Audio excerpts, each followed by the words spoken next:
مدینہ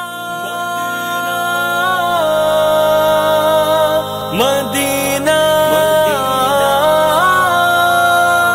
بولو مدینہ مدینہ مدینہ۔ حاملہ عورت کے روزے کے سلسلے میں تفصیل یہ ہے، جو عورت پریگننسی ہو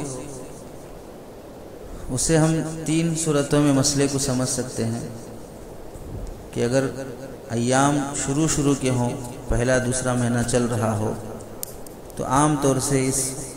ان دنوں میں الٹیاں زیادہ ہوتی ہیں، متلی ہوتی ہے، اور سحر میں جو کچھ بھی کھایا ہے عموماً الٹیوں میں نکل جاتا ہے۔ عورت جسمانی اعتبار سے بھی کمزور محسوس ہو رہی ہے، اور ابتدائی ایام میں عموماً خواتین سے کھایا پیا بھی نہیں جاتا ہے۔ اس صورت میں اگر وہ روزہ رکھے گی تو دن چڑھتے چڑھتے کافی کمزوری محسوس ہو کر چکر آنے، بے ہوش ہونے اور روزہ توڑنے کی نوبت آئے گی، یا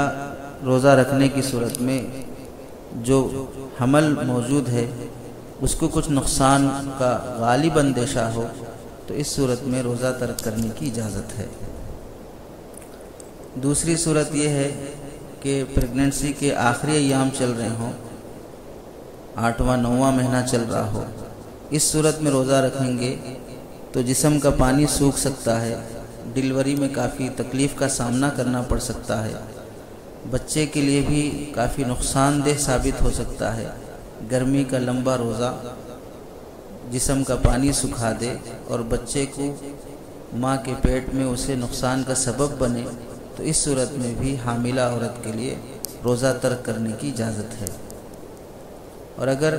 درمیانی ماہ چل رہے ہوں تو عموماً درمیانی مہینوں میں دونوں طرح کی باتیں نہیں ہوتی ہیں، نہ زیادہ الٹیوں کا مسئلہ اور نہ ڈیلیوری کے قریب ہونے کی وجہ سے جسم کا پانی سوکھنے کا مسئلہ رہتا ہے، تو عموماً ان دنوں میں یہ شکایتیں نہیں ہوتی ہیں، تو روزہ رکھ لینا واجب ہے۔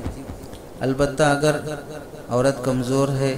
اور ان دنوں میں بھی روزہ رکھنے میں اسے کافی تکلیف محسوس ہو رہی ہے، یا دیندار ڈاکٹر کا مشورہ ہے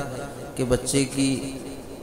ساخت اور اس کے پروان کے اعتبار سے، نشو و نما کے اعتبار سے آپ کے لیے اچھی غذا کی ضرورت ہے ان ایام میں، تو پھر اس صورت میں روزہ ترک کرنے کی اجازت ہے۔ ان تینوں صورتوں میں بنیادی بات یہی ہے کہ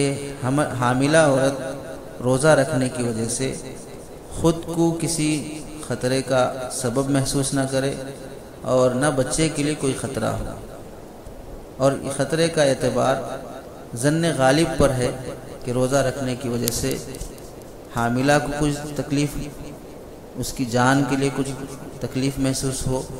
یا بچے کے لیے کسی بھی طرح کی تکلیف اور خطرہ محسوس ہو، نقصان محسوس ہو، اور یہ ظن غالب سے دیندار ڈاکٹر کے مشورے سے بات لی جا چکی ہو، سمجھی جا چکی ہو، تو پھر روزہ ترک کرنے کی اجازت ہے۔ چنانچہ فتاوی تطارخانیہ میں لکھا ہے وَإِذَا خَافَتِ الْحَامِلُ أَوِ الْمُرْضِعُ عَلَى نَفْسِهَا أَوْ عَلَى وَلَدِهَا جَازَ الْفِطْرُ وَعَلَيْهِمَا الْقَضَاءُ،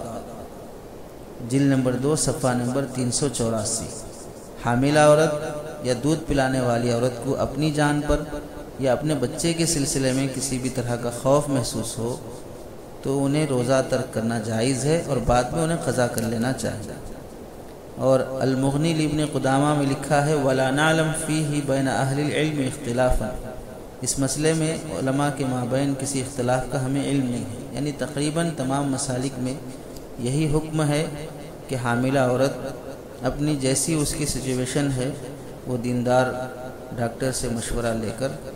اور تجربہ کار علماء سے اپنی کیفیت سامنے رکھ کر